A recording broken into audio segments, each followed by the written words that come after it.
And here we are back with ForeverFootballShow.com, a very special show. Again, we have our celebrity guest, Thiago Silva, who has the name of a celebrity player as well. Now started in the Brazilian 11, Thiago Silva. He's a good defender. But here we have a good attacking player. I would like to, we can start a FFS team with ex-professional players here. We will. And I think next year we should play the Corporate Cup. And we would have you guys, Aaron, Jack, myself. We'll find some other, Diego, Bruno, perfect. All the guests that we have. It's gonna be a good squad. We'll start the challenge next year. We'll be there. We'll bring some of the guys here from Georgian Dragon. It's gonna be a combination of Georgian Dragon and Forever Football I'll be there. Show. All right, sounds good. But let's talk about the Sounders. We were just talking about the CONCACAF, and let's do a little bit of a recap. We're playing Group C. The other opponents in Group C are Marathon from Honduras, Monterrey from Mexico, Monterrey that is in third place in the Mexican tournament, and Deportivo Saprissa, and ourselves. So we start. What did you think about our start? 1-2, we lost against Marathon in Honduras. Was it a bad result? I really don't know the Marathon team. I don't know how much you know about them. I don't know. I would have to check a little bit about Marathon because I never heard about Marathon. I don't know if you ever heard about Marathon. I never heard either. Yeah, so I don't really know the story. Like if you count that, all these teams are pretty much leveled, with exception with the Mexican teams that are a little bit high. We know that to qualify. I would bet that from these 4 teams, only 2 qualify. I would bet that Monterrey will be one of them. I think in all groups, one Mexican always qualifies. Yeah, I think so. So now you are facing off Saprissa and Marathon. Well, Saprissa is a good team. Do you think that, in my opinion, when this tournament, even though we are in the group stage, I think we can do the math if we're going to qualify or not, almost as if it was a knockout round. And if we manage to tie or lose for a few goals and even score goals as a visitor, and then bring almost as if it was a knockout. Okay. So now we start with Marathon. Let's look at each opponent in a 2-game knockout. Okay.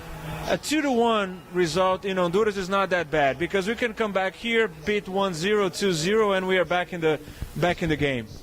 So I wasn't too disappointed. Yeah, as a result, I wasn't too disappointed. But like you said, I think Monterrey is one of them. So it's going to have one more spot there. And I would say the fight is going to be between Sounders, Saprissa, and Marathon. And we have our next game. It's probably the most difficult and the most exciting. And then because we receive Monterrey on Wednesday this week. And we're going to have, at that game, we're going to have an idea of how far are we from that level of soccer that is played in Mexico with the good teams and because Monterrey is in third in the Mexican tournament.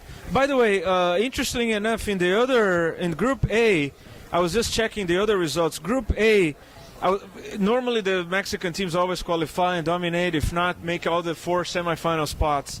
But this year we might have some surprises. Just to get started, the Group A, Real Salt Lake and Toronto are leading. Cruz Azul lost their first game. In Group B, you have Santos Laguna, which is the Mexican team there leading, but Columbus Crew also doing well. So it's good news. It might feel that the U.S. teams are doing a little bit better this year in this terms, even though LA Galaxy was just a big disappointment. Being eliminated by. I was actually talking to a friend of mine at LA Galaxy, the Brazilian Juninho guy, and he said the same thing you said. He felt like we're not at the competition anymore. The best team in the U.S. Yeah. I think they completely prioritize. They send the reserve team to play the U.S. Cup. They send a weaker team, not a complete team, to play the. They're doing what we were just saying. They picked one, and they're going with that one. It's the most and because it's more profitable, and they're doing great. So why not just stick with the one that you're doing it so well? I mean, how many points they have right now? I don't know. You have the table there right in your hand of the MLS. It's right here somewhere. 43 points. So they're leading the MLS.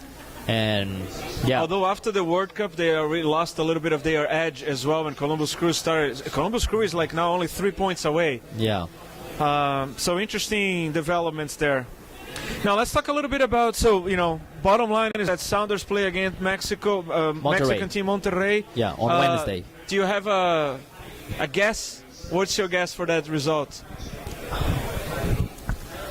Alberto, I think Monterrey is going to win. I don't know. I think we're not at that level of that Mexican soccer yet. So I believe, in my understanding, when I watch them play, I don't think we have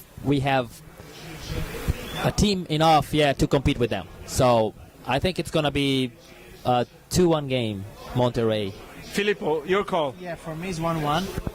And I think that Sanders players will be very motivated to play versus a good team. Maybe they can score, and then the Monterrey can come back. So 1-1 is my guess. I was going to call a 1-1, but not to be the same. I'm going to call it a Sounders win 2-1.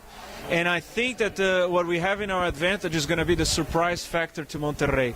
I don't think they expect to see a full stadium, 30, 40,000 people, and all the noise that the Sounders fans can make. But what's the difference is going to make that for them? They're used to that. They will adapt it very easy. That's a good point. They will adapt it very easy. Next Sunday we'll figure it out. Next Wednesday. No, I guess what Alberto is trying to say is that maybe they are coming here as a trip, as a vacation.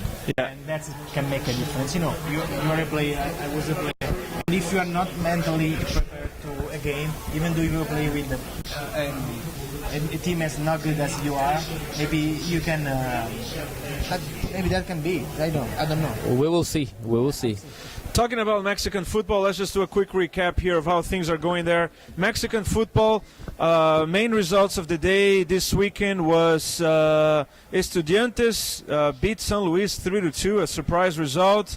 Pumas doing very well, 4-1 against Puebla. Santos Laguna, which is the leader of the exception that Pumas lost to Internacional. Exactly. Chivas. Oh, Chivas, yeah. Chivas lost the Libertadores final, right? They didn't even play this weekend, I think. Yeah, they didn't play in the Mexican tournament because of that. Tell me, good point. What do you think about that? It's the first time that a Mexican team that they participate in the Libertadores, the South American tournament, as guests, and they never made even through the quarterfinals. And this time they went all the way to the finals. Yep. I think Chivas is a good team, but when you play against a team that like Internacional or like could be São Paulo or a Brazilian team that has done that Libertadores Cup so well and have won and have the tradition and Absolutely. plus and have the better players, technical better players, and you know that because Internacional, every time that Internacional when I put his foot on the gas to go, Chivas would just have to be defensively. So Internacional played the game as Chivas came out, and then when they got that one goal that Chivas scored in the first half, and they come out in the second half like they want to come in and score some goals. Inter had already done the tough job, which was to beat Estudiantes in the quarterfinals, São Paulo in the semifinals, and then the final they got a special gift. What do you think with Chivas? About Inter Milan versus Internacional? Oh, in the FIFA World Cup? Everybody should. I would expect Inter Milan to win, but a couple of years ago, Internacional went to play the final against Barcelona. And in Barcelona with the top. Barcelona probably was even better. It was even better and more, Barcelona at that time with Ronaldinho, and it was even funny because Ronaldinho grew up for Grêmio and playing against Internacional, which are two team cities. And Pato was there in that final. And he knows that very well, that Grêmio Internacional fight. And he grew up at Internacional, and he was playing for Barcelona. He was being the star of Barcelona at that time.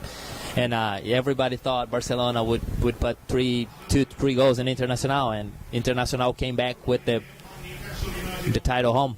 But I think that this Inter Milan is a very strong team. They don't play like Barcelona. They play more of a defensive and very consistent team. An Italian team. Yeah. So they're very consistent and they are good in all reparts. So why don't we do this? Let's take another quick break, and perfect segue to talk about the Italian Super Cup with Inter Milan also destroying Rome once again. Let's come back in just a quick second.